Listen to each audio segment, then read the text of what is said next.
श्री राम। आत्मधारा सुनने वाले सभी साधकों को मेरा प्रेम भरा नमस्कार। आज हम परम पूज्य बाबूजी मतलब महात्मा श्री श्याम बिहारी लाल जी की अमृतवाणी को पढ़ेंगे।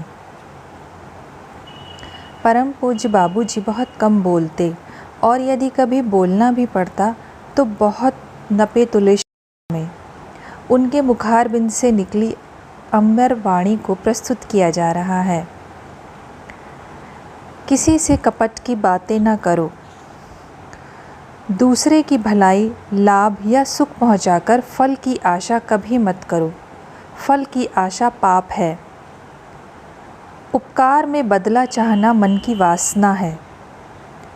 धन के कारण मन और बुद्धि भगवत मार्ग से हट जाती है। मन उसके दास की भांति खेल खेलने लगता है। उससे वासना पूर्ति की इच्छा और अहंकार की लहर उठती है, जो मानव को सच्चे मार्ग से हटाकर सांसारिक योग में फंसा देती है। ईश्वर तो भक्त के सांसारिक काम सब पूरे करता रहता है। वह उसे पैसे से ज़्यादा तंग रखता है ताकि वह भगवत पद से विचलित न हो और दुनिया में न फंस जावे। जीवन में सब प्रकार का नियमित कार्य ही कल्याणकारी है। पूजा में नियमित बनो। अपने आदर्श को अपने सामने रखो, उसमें उल्लंघन ना हो, वह पार लगा देगा। हम नाच रंग तफरीह के लिए दूसरे काम शीघ्र समाप्त करके समय निकाल लेते हैं। सिनेमा और सैर के वास्ते हजार प्रकार के बहाने बनाकर झूठ बोलकर समय निकाल लेते हैं, परंतु उसके मतलब मालिक के लिए प्रातः साय आधा घंटा भी नहीं निकाल सकते। यह बहुत बड़ा गुनाह या पाप है। जैसे मालिक के सामने कुत्ता हमेशा पूंछ हिलाता रहता है, ठीक उसी प्रकार हमें भी उसके सामने बहुत ही आजीज़ी या दीनता बरतनी चाहिए। जिस प्रकार पपीहा स्वाति बूंद की आशा में अपना मुंह खोले रखता है कि किस समय अमृत बूंद मुंह में गिर पड़े, ठीक उसी प्रकार हमें भी सदा ईश्वर के ध्यान में लगा रहना चाहिए। न जाने कब उसकी अमृत धार, उसका प्रकाश हमारे हृदय को शुद्ध करके हमारे हृदय को पवित्र बनाए और वह घड़ी हमारे जीवन की शुभ देन होगी। संसार में रहकर क्रोध करना ही पड़ जाता है। ध्यान में रहकर क्रोध का मन पर असर नहीं होता। बाहर से दूसरों को जहाँ आवश्यकता होती है भला बुरा कहो, डांटो फटकारो, परंतु मन में शुद्ध प्रेम की धारा बहती रहनी चाहिए, यानी ख्याल ना टूटे। यह कार्य उसी समय स्वाभाविक होगा जब अपना आदर्श हमेशा सन्मुख होगा।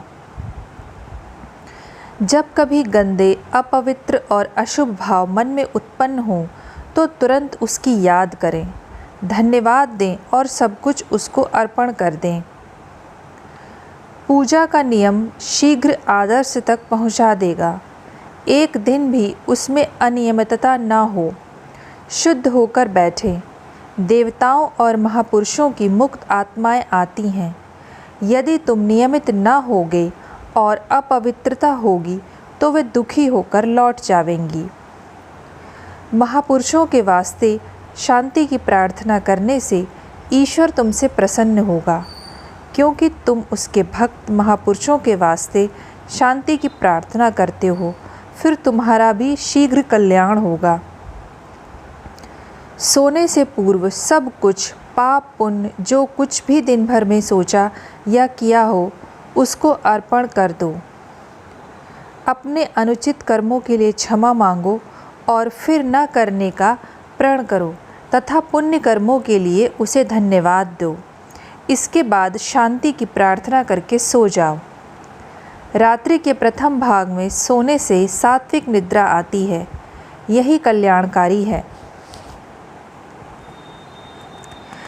मनुष्य जब तक आवागमन के चक्र से नहीं छूट सकता, जब तक उसके मन में इच्छाएं रहेंगी। सदा ईश्वर की मर्जी बनी रहे।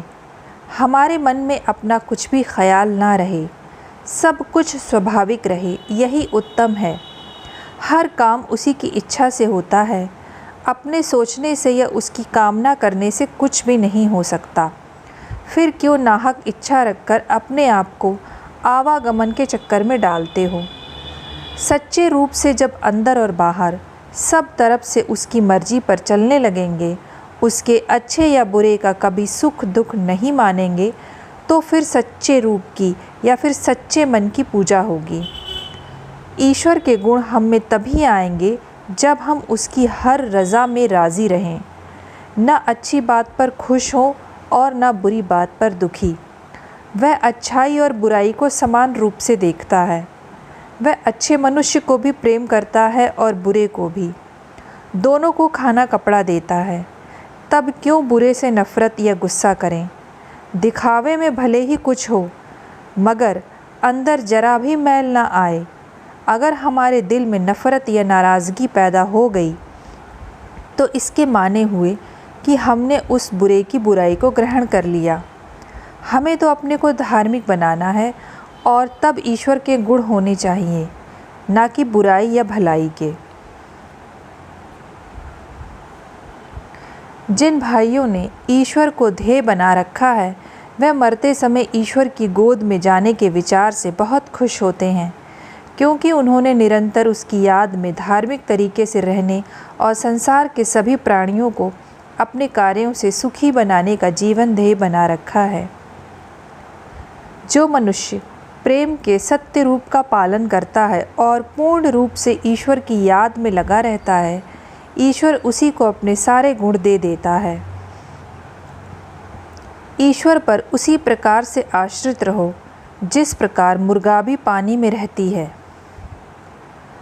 काम, क्रोध, मद, लोभ और मोह आदि भाव भी ईश्वर प्रदत्त हैं, किंतु उनका प्रयोग उचित अवसर पर सत्य और न्याय की रक्षा के लिए, सत्य पात्र की सहायता के लिए ही करना चाहिए।